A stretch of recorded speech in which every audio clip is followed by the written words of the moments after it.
మరి నేను ఎమ్మెల్యేగా ఉన్నప్పుడు మరి ఈ హాస్పిటల్ని మరి నిర్మించడం అయింది. ఎందుకంటే ఈ రాచనగూడెంలో మరి ప్రభుత్వ ఆసుపత్రి నిర్మించడం వల్ల ఇక్కడ చుట్టుపక్కల మరి మరి గిరిజన గ్రామాలు ఉన్నాయి. అదేవిధంగా పేదలు కూడా ఇక్కడ అనేక రోగాల నుండి మరి బాధపడుతున్నారు.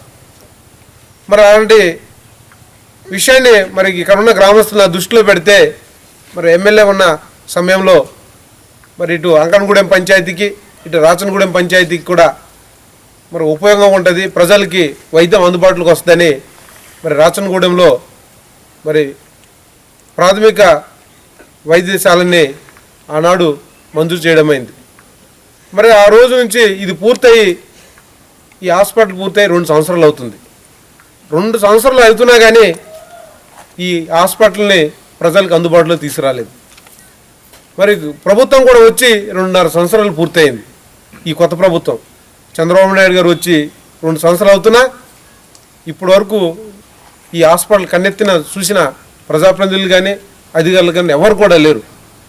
మరి ఈరోజు గ్రామస్తులు పిలుపు మేరకు వెంటనే ఈ హాస్పిటల్ని మరి ప్రారంభించాలని మరి ఇక్కడ ఉన్న పేదలు గిరిజనులు అందరూ కూడా ఈరోజు ధర్నా చేస్తున్నారు. ఈ ధర్నా చూసైనా కానీ వెంటనే ఒక డాక్టర్ని అదేవిధంగా స్టాఫ్ని కూడా వెంటనే నియమించాలి. ఇక్కడ అనేక మంది పేదలు మలేరియా, టైఫాయిడ్, కామెర్లతో అనేక వ్యాధులతో ఇక్కడ బాధపడుతున్నారు, చనిపోతున్నారు కూడా. మరి ఇలాంటప్పుడు కట్టిన హాస్పిటల్ కూడా ఓపెన్ చేసి ఒక డాక్టర్ నియమించవలసిన బాధ్యత ప్రభుత్వం మీద ఉంది. కనీసం ఈ ప్రభుత్వం ఈ ప్రజల వైద్యం అందించడంలో పూర్తిగా మరి నిర్లక్ష్యం వహిస్తుంది. పూర్తిగా ఈ ప్రభుత్వం ప్రజలకి ఆ వైద్యాన్ని అందుబాటు తీసుకురావడంలో వైఫల్యం చెందింది. మరి ఈరోజు ఈ గ్రామస్తులు ఇంత పెద్ద ఎత్తున మరి ఈ హాస్పిటల్ ముందు ధర్నా చేస్తున్నారు. ఈ హాస్పిటల్ మొత్తం కూడా మరి డొంక మొక్కలతో మరి పాములతో ఈ హాస్పిటల్ నివాసంగా ఉందంటే దీన్ని బట్టి ప్రజల మీద ఎంత చిత్తశుద్ధి ఉందో ఈ ప్రభుత్వంకి, అదేవిధంగా పేదల వైద్యం మీద ఎంత చిత్తశుద్ధి ఉందో దీన్ని బట్టి అర్థం చేసుకోవచ్చు.